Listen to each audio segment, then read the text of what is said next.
Army chief general Asim Munir کی زیر صدارت کور کمانڈرز کانفرنس، شرکاء کا اسرائیلی بمباری میں معصوم فلسطینیوں کی شہادت پر شدید تشویش کا اظہار۔ آرمی چیف نے کہا فلسطینی عوام کو پاکستانی قوم کی مکمل سفارتی، اخلاقی اور سیاسی حمایت حاصل ہے اور ہم مسئلہ فلسطین کے پائیدار حل، ان کی سرزمین اور مسلمانوں کے مقدس مقامات پر غیر قانونی قبضے کے خاتمے کے لیے اپنے بھائیوں کے اصولی موقف کی حمایت جاری رکھیں گے۔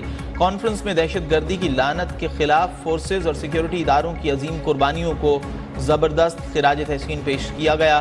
شرکاء نے اس عزم کا اظہار کیا کہ تمام دہشت گردوں، ان کے سہولت کاروں کے خلاف ریاست مکمل طاقت کے ساتھ نمٹے گی۔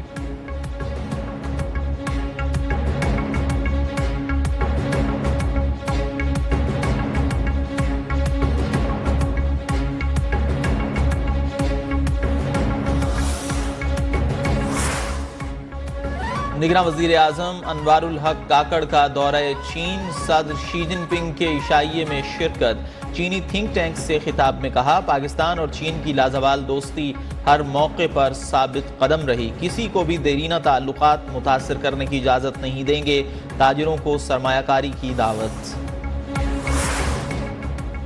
الیکشن کمیشن کا عام انتخابات کا شیڈول 30 نومبر کو جاری کرنے کا فیصلہ، 28 جنوری کو عام انتخابات کے انعقاد کا امکان۔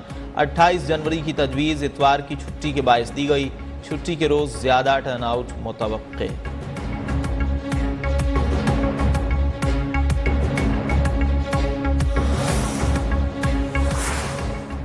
عالمی بینک نے پاکستان کے لیے 15 کروڑ ڈالر کی منظوری دے دی، 13 کروڑ 50 لاکھ ڈالر توانائی شعبے پر خرچ کیے جائیں گے۔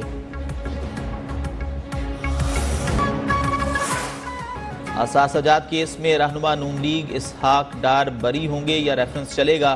احتساب عدالت اسلام آباد نے فیصلہ محفوظ کر لیا، جج محمد بشیر نے فیصلے کے لیے 21 اکتوبر کی تاریخ مقرر کر دی۔ سائفر کیس میں چیئرمین پی ٹی آئی اور وائس چیئرمین پر فرد جرم عائد نہ ہو سکی، اڈیالہ جیل راولپنڈی میں کیس کی سماعت 23 اکتوبر تک ملتوی، ملزمان میں دوبارہ چالان کی نقول تقسیم، جج ابو الحسنات ذوالقرنین کے احکامات پر عمل درآمد۔ جیل میں چیئرمین پی ٹی آئی کا سیل 35 فیٹ سے بڑھا کر 60 فیٹ کر دیا گیا۔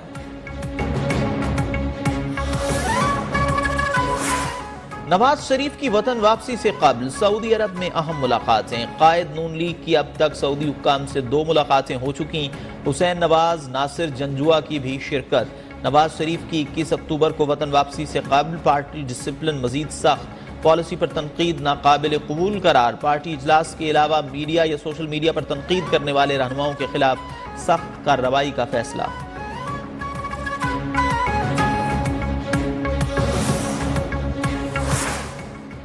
سربراہ جے یو آئی مولانا فضل الرحمان کی اتحادیوں کو تحریک انصاف کے خلاف انتخابی اتحاد بنانے کی تجویز، اتحاد میں پی پی اے این پی کو بھی شامل کرنے پر زور، کہا سیٹ ایڈجسٹمنٹ کے بغیر الیکشن لڑا تو فائدہ پی ٹی آئی کو ہوگا۔